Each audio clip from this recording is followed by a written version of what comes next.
હેતલ પટેલ, એબી school Chikhli, ધોરણ 8, વિષય વિજ્ઞાન, પાઠ 13 ઘર્ષણ। વિદ્યાર્થી મિત્રો, આ પાઠની અંદર આપણે ઘર્ષણ એક જરૂરી દૂષણ એના વિશે અભ્યાસ કરી ગયા હતા। એટલે કે ઘર્ષણ આપણને અમુક કાર્યો કરવા માટે જરૂરી પણ છે અને જરૂરી હોતું પણ નથી। અમુક વાર ફાયદો હોય છે જ્યારે અમુક વાર નુકસાનકારક હોય છે। હવે આપણે આગળનો ટોપિક જોઈશું, ઘર્ષણનું વધારવું અને ઘટાડવું। બરાબર, એટલે કે ઘર્ષણ આપણને અમુક પરિસ્થિતિમાં ઉપયોગી પણ છે અને અમુક પરિસ્થિતિઓમાં ઉપયોગી હોતું નથી। એટલે કે ઘર્ષણ ઈચ્છનીય પણ છે, એટલે જરૂરી પણ છે, અને ઘર્ષણ અમુક પરિસ્થિતિમાં ઈચ્છનીય હોતું નથી, એટલે કે જરૂરી હોતું નથી। તો આપણે એવા ઘણા બધા ઉદાહરણો જોઈશું જેની અંદર ઘર્ષણ જરૂરી હોય છે। પહેલાં તો આપણે ઘર્ષણ જરૂરી કેમ છે તેના વિશે અભ્યાસ કરીશું। બરાબર, તો સૌપ્રથમ તો તમને ખબર છે કે આપણા બૂટ ચપ્પલ છે। બરાબર, તો બૂટ ચપ્પલને આપણે નીચેના ભાગે જોઈશું તો નીચેના ભાગે બૂટની અંદર કે ચપ્પલની અંદર તમને ખાંચા એટલે કે ડિઝાઇન હોય, પરંતુ એમાં ખાડા જેવી રચના જોવા મળે છે। તો એ બૂટ અને ચપ્પલમાં કેમ આવા ખાડા જેવા જોવા મળે છે? તો ખાંચાને કારણે આપણે ભોંય તળિયા પર, જમીન પર સરળતાથી ચાલી શકીએ છીએ। જો નીચે કોઈ એવી રચના નહીં હોય તો સોલ કેવા લીસા થઈ જવાના અને આપણે લપસી જવાની, પડી જવાની સંભાવના રહે છે। એટલા માટે બૂટ કે ચપ્પલના નીચેના તળિયે ખાંચા જેવી રચના જોવા મળે છે, જેથી શું થાય કે બૂટ ચપ્પલનો નીચેનો ભાગ અને જે જમીન પર આપણે ચાલતા હોય એના વચ્ચે ઘર્ષણ થશે અને આપણે સારી રીતે પકડ રાખીને ચાલી શકીએ છીએ। સમજ પડે છે? તે જ રીતે તમે જોયું હોય કે આ ટ્રક હોય છે, મોટી કાર હોય છે, બુલડોઝર હોય છે, મોટા સાધનો હોય છે, એના ટાયરો જોયા હોય તો એ ટાયરોમાં પણ તમને ખાંચા જેવી રચના જોવા મળે છે। બરાબર, જુદી ડિઝાઇન હોય પરંતુ એમાં ખાંચા જેવી રચના જોવા મળે છે। તો આ ખાંચા કેમ એમાં ટાયરની અંદર પણ હોય છે? જો ટાયર લીસું હોય, એમાં હવે ખાંચ જેવી રચના નહીં હોય તો વાહન ચાલી તો શકશે પરંતુ સીધી સરળતાથી ગતિ નહીં કરી શકે। સમજ પડે છે? જો ખાંચા જેવી રચના હોય તો એ જે જમીન પર ચાલતું હોય એ જમીન એટલે કે રસ્તા વચ્ચે અને પોતાના ટાયર સાથે ઘર્ષણ લગાવી શકે અને ઘર્ષણ લાગશે એટલે વાહન આપોઆપ સારી રીતે ચાલી શકે। તો આપણે જોયું તેમ બૂટ ચપ્પલના તળિયા અને ટાયરોમાં ખાંચા જેવી રચના હોય છે, જેથી જમીન સાથેનું ઘર્ષણ વધારી શકે છે। સમજ પડે છે? તે જ રીતે તમે લોકો સાયકલ ચલાવો છો, બરાબર, તો સાયકલ આપણે ચલાવીએ છીએ, બરાબર, તો જ્યારે આપણે બ્રેક મારવાની હોતી નથી તો એ સરળતાથી ચાલ્યા કરે છે, પરંતુ આપણે એને બ્રેક લગાવશું એટલે જે બ્રેક પેડ હોય તે ટાયર સાથે દબાશે, બરાબર, અને ટાયર સાથે દબાશે એટલે ટાયર ધીમે રહીને ત્યાં અટકી જશે। સમજ પડે છે? તો ટાયરની સપાટી પણ ઘર્ષણવાળી રાખવા માટે એમાં પણ બ્રેક પેડ આવેલું હોય છે, જેથી બ્રેક લગાવશું એટલે રસ્તા અને ટાયર વચ્ચે ઘર્ષણ થશે અને આપણી સાયકલ સરળતાથી ઊભી રહી શકે છે।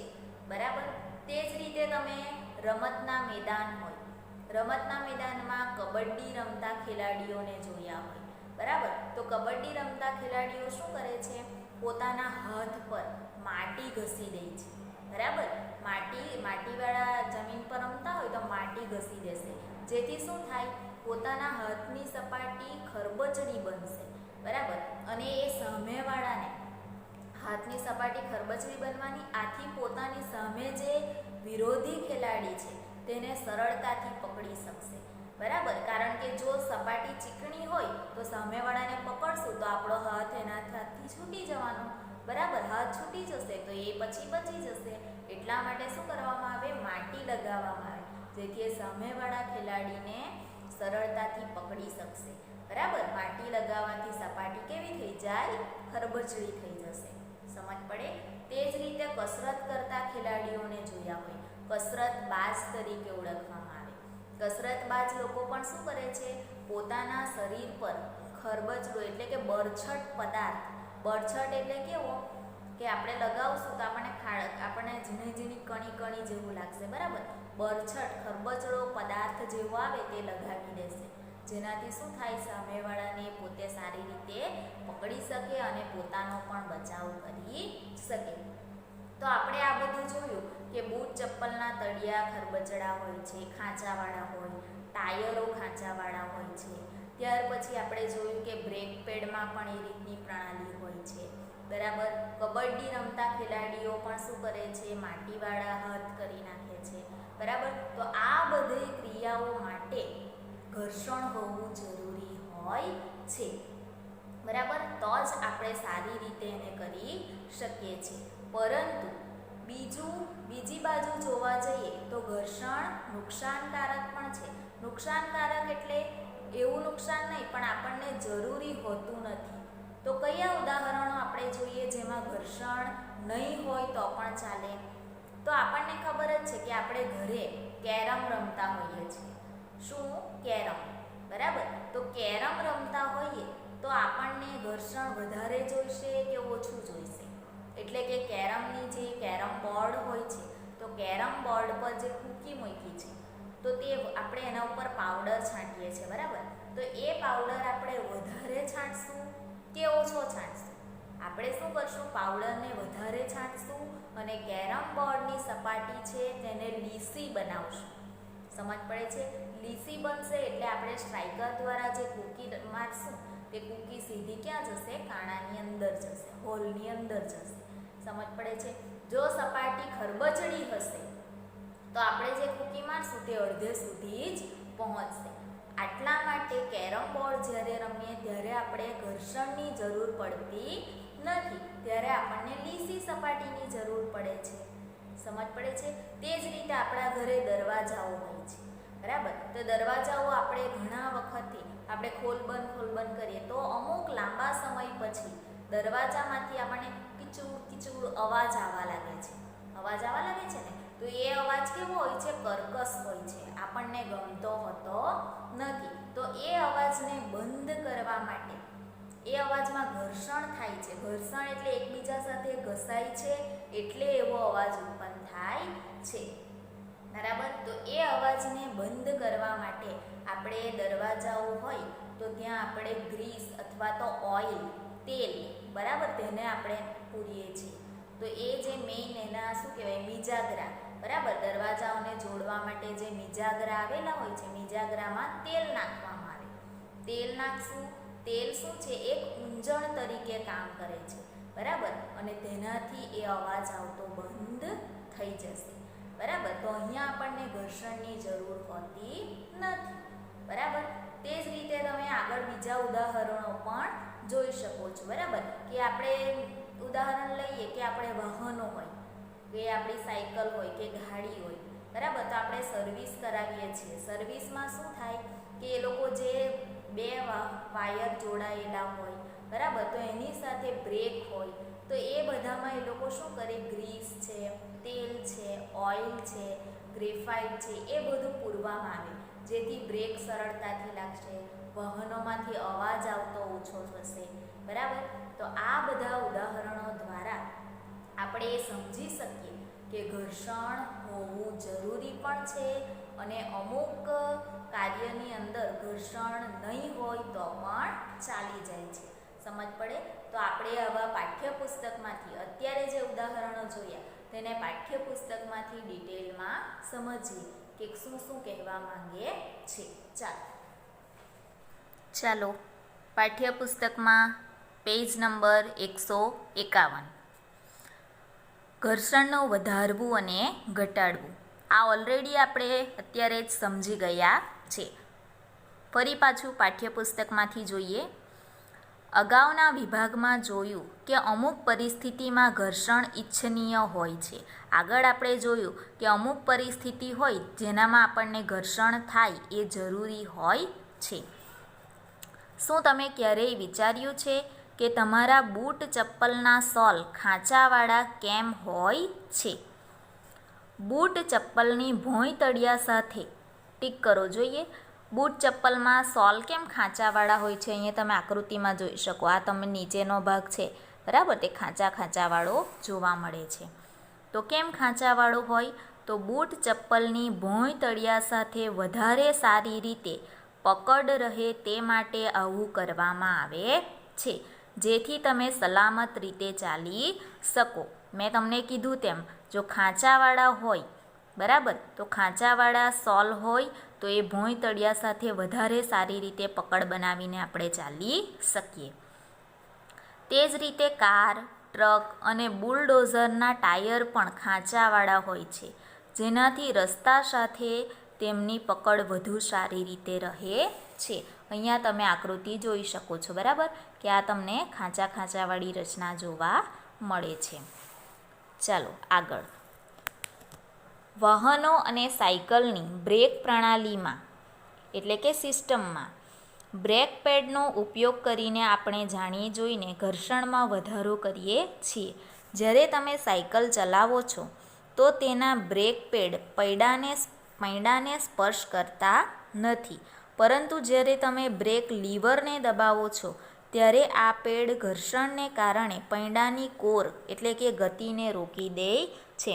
તમે આ રીતે પૈડું જોયું હોય બરાબર, તો અહીંયા બ્રેક પેડ લગાવેલું હોય, તો જ્યારે તમે બ્રેક લીવરને ઉપરથી દબાવો છો બરાબર, ઉપરથી દબાવો છો ત્યારે આ બંને વચ્ચે જે પેડ હોય તે એકબીજા સાથે દબાશે, આથી પૈડું ગતિ કરતું રોકી દે છે બરાબર.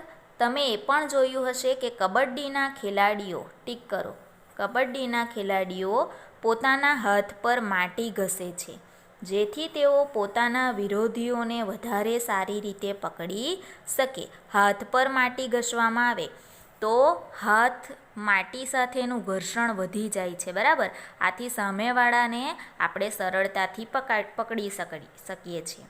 પરંતુ જો આપણે હાથ પર માટી નહીં ઘસશું તો હાથ પરસેવાવાળા હોય છે, સામેવાળાને પકડશું તો એનો હાથ છૂટી જઈ શકે છે બરાબર. આથી બીજું, કસરતબાજ પોતાના હાથ પર કોઈ બરછટ પદાર્થ લગાવી દે છે. બરછટ એટલે કેવો? ખરબચડો, જેથી ઘર્ષણમાં વધારો કરીને સારી રીતે પકડ બનાવી શકે છે બરાબર. ચાલો, તો અહીંયા આપણે કેટલા ઉદાહરણો જોયા? બૂટ ચપ્પલના તળિયા ઘસાઈ જાય છે તે એક ઉદાહરણ, કાર અને ટ્રક બુલડોઝરના ટાયરો ખાંચાવાળા હોય બીજું ઉદાહરણ, તે જ રીતે વાહનોની બ્રેક પ્રણાલી ત્રીજું ઉદાહરણ, ત્યાર પછી કબડ્ડીના ખેલાડીઓવાળું ચોથું ઉદાહરણ અને કસરતબાજ પાંચમું ઉદાહરણ બરાબર. ચાલો, તો આ 5 ઉદાહરણો આપણે લખવાના છે. અહીંયા તમને સવાલ પૂછાઈ શકે કે ઘર્ષણ વધારવા આપણે કયા ઉપાયો કરી શકીએ, અથવા તો ઘર્ષણ વધારવાના ઉપાયો જણાવો. તો એની અંદર તમારે આ 5 પોઈન્ટ છે એ લખવાના રહેશે. ચાલો આગળ. અમુક પરિસ્થિતિઓમાં જો કે ઘર્ષણ અનિચ્છનીય હોય છે, આથી આપણે તેને ઓછું કરવા ઈચ્છીએ છીએ. શું કીધું છે? અમુક પરિસ્થિતિમાં ઘર્ષણ જરૂરી છે અને અમુક પરિસ્થિતિમાં ઘર્ષણ અનિચ્છનીય છે, એટલે કે જરૂરી હોતું નથી. કયા ઉદાહરણોમાં ઘર્ષણ જરૂરી નથી? તો કેરમ બોર્ડ પર તમે બારીક પાવડર છાંટો છો. કેમ છાંટો છો? બરાબર, તો આકૃતિ 12.2 અહીંયા તમે જોઈ શકો છો. તો મેં તમને સમજાવ્યું કે કેરમ બોર્ડ પર આપણે બારીક પાવડર છાંટીએ બરાબર, તો કેરમ બોર્ડની સપાટી કેવી? લીસી થવાની છે, જેથી આપણે સ્ટ્રાઇકર લગાવશું તો અહીંયાની કૂકી હોય તેની સાથે ટચ થઈને આપણે આપણો ગોલ પૂરો કરી શકીએ છીએ બરાબર. જો કેરમ બોર્ડ ખરબચડું હશે, પાવડર આપણે નહીં નાખશું તો શું થવાનું? કે કૂકી અડધે સુધી જ પહોંચશે બરાબર. આથી કેરમ બોર્ડની સપાટી લીસી કરવા માટે આપણે બારીક પાવડર નાખવો પડે છે. હવે કેરમ બોર્ડ પર આપણે બારીક પાવડર નાખીએ છીએ બરાબર, તો એક બારીક પાવડરનું નામ શું છે? એ બારીક પાવડર અબરખનો પાવડર હોય છે. શેનો પાવડર હોય છે? અબરખનો પાવડર હોય છે. આ પાવડર છાંટવાથી સપાટી કેવી બને છે? લીસી બને છે. આથી આપણી જે કૂકી હોય છે અને સ્ટ્રાઈકર હોય છે તેના વચ્ચે ઘર્ષણ ઓછું લાગે છે. આથી આપણે ધીમેથી સ્ટ્રાઈકરને મારશું તો પણ આપણી કૂકીને આપણે અંદર હોલની અંદર લઈ જઈ શકીએ છીએ. બરાબર. તો અહીંયા તમને કેરમ બોર્ડને લગતો પણ પ્રશ્ન પૂછાઈ શકે કે કેરમ બોર્ડ પર કેરમની રમત રમતી વખતે બારીક પાવડર અબરખનો છાંટવામાં આવે છે. કારણ આપો. તો શું લખી શકો તમે? કે કેરમ બોર્ડ પર બારીક અબરખનો પાવડર છાંટવાથી તેની એટલે કોની? કેરમ બોર્ડની સપાટી લીસી બની જાય છે. આથી સ્ટ્રાઈકર અને કૂકી કેરમ બોર્ડની સપાટી વચ્ચે ઘર્ષણ બળ ઓછું લાગે છે.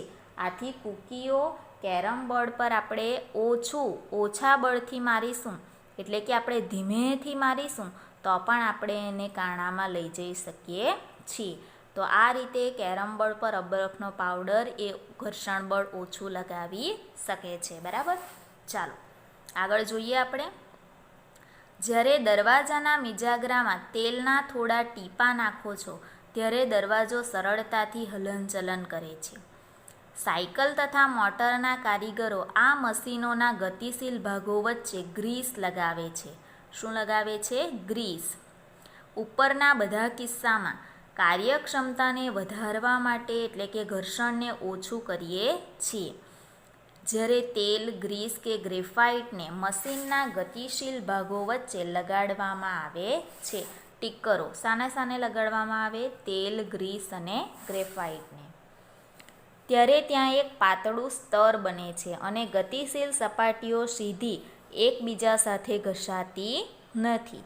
બે સપાટીઓ હોય, બે સપાટીની વચ્ચે તેલ, ગ્રીસ લગાવવામાં આવે જેથી તેઓ એકબીજા સાથે ઘસાતી નથી. આ રીતે અનિયમિતતાઓ, ખરબચડાપણું, એકબીજા સાથેનું જોડાણ મોટા પ્રમાણમાં દૂર થઈ જાય છે અને હલનચલન સરળ રીતે થાય છે. ટીક કરો. ઘર્ષણ ઓછું કરતા પદાર્થોને ઊંજણ કહે છે. ઘર્ષણ ઓછું કરવા માટે જે પદાર્થો વપરાય છે તેને શું કહેવાય? ઊંજણ. તો ઊંજણ તરીકે કયા કયા પદાર્થો છે? તેલ, ગ્રીસ, ગ્રેફાઇટ. બરાબર. ચાલો. કોઈ મશીનોના ઊંજણ તરીકે તેલનો ઉપયોગ ન કરવાની સલાહ આપવામાં આવે છે. ત્યાં ઘર્ષણ ઓછું કરવા માટે ગતિશીલ ભાગો વચ્ચે હવાના સ્તરનો પણ ઉપયોગ કરવામાં આવે છે. કોઈક વાર ઘર્ષણ ઓછું કરવા માટે તેલનો ઉપયોગ નહીં કરવાનો. બરાબર. અને આપણે ગતિશીલ જે ભાગો છે તેના વચ્ચે આપણે હવાને પણ ઉપયોગ કરી શકીએ છીએ. ચાલો પાછળના પેજ 152. બુઝો શું કહે છે? શું આપણે સપાટીઓ પર પોલિશ કરીને કે વધારે માત્રામાં ઊંજણનો ઉપયોગ કરીને ઘર્ષણને ઘટાડીને શૂન્ય કરી શકીએ છીએ? એટલે કે આપણે વધારે પ્રમાણમાં ઊંજણનો ઉપયોગ કરી ઘર્ષણ ઘટાડી શકીએ છીએ? તો શું કહે છે બહેલી? એના પ્રશ્નનો જવાબ આપે છે. ઘર્ષણ ક્યારેય પૂરેપૂરું દૂર કરી શકાતું નથી. આપણે સપાટીને ભલે ને કેટલી વાર પોલિશ કરીએ, ઘણું બધું ઊંજણ તેલ લગાવીએ તો પણ આપણે ઘર્ષણ પૂરેપૂરું દૂર કરી શકાતા નથી. કોઈ પણ સપાટી સંપૂર્ણ લીસી હોતી નથી. તેમાં થોડી અનિયમિતતા, ખાંચાઓ હંમેશા હોય છે. બરાબર. એટલે આપણે ઘર્ષણને ક્યારેય પૂરેપૂરું દૂર કરી શકતા નથી. બરાબર. તો અહીંયા ઘર્ષણને વધારવાના ઉપાયો અને ઘર્ષણને ઘટાડવાના ઉપાયો આપણે સમજી ગયા છે. બરાબર. ઘર્ષણને ઘટાડવાના ઉપાયો એની અંદર આપણે વધારવાના ઉપાયો તો ઉદાહરણો જોયા. બરાબર. 5 ઘટાડવાના ઉપાયો છે જેની અંદર પણ તમે જોઈ શકો છો. ઘર્ષણ ઘટાડવાના ઉદાહરણોની અંદર પહેલાં તમે કેરમ બોર્ડનું ઉદાહરણ લઈ શકો છો. બરાબર. કે બારીક પાવડર છાંટવામાં આવે છે એટલે ઘર્ષણ આપણે ઘટાડી શકીએ છીએ. બીજું કે બારી બારણા દરવાજાના મિજાગરામાં આપણે તેલ પૂરી શકીએ છીએ. બરાબર. પછી આપણે આગળ ત્રીજું ઉદાહરણ, સાયકલ તથા મોટરના કારીગરો મશીનોના ગતિશીલ ભાગો વચ્ચે ગ્રીસ લગાવે છે અને ઘર્ષણને ઓછું કરે છે. ત્યાર પછી આપણે આ પણ લખી શકીએ. ચોથું કે કેટલાક મશીનમાં ગતિશીલ ભાગ વચ્ચે તેલ, ગ્રીસ કે ગ્રેફાઇટ લગાવવામાં આવે છે. બરાબર. ચાલો, અને પછી આગળ આપણે આ લખી શકીએ કે અમુક મશીનોમાં ઊંજણ તેલનો ઉપયોગ ન કરવાની સલાહ આપવામાં આવે છે અને ગતિશીલ ભાગો વચ્ચે હવાના સ્તરનો ઉપયોગ કરવામાં આવે છે. તો આ રીતે અહીંયા તમારા 2 પ્રશ્ન થશે.